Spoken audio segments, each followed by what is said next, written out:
get asked time and time again how to cosplay as the Joker. So first off, you need a purple suit, and you need some type of beige vest, a green shirt, and of course you put on the Joker makeup and dye your hair green, and here you are, ready to go out and cosplay as the Joker.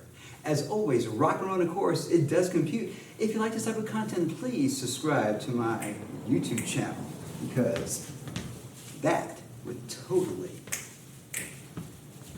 compute.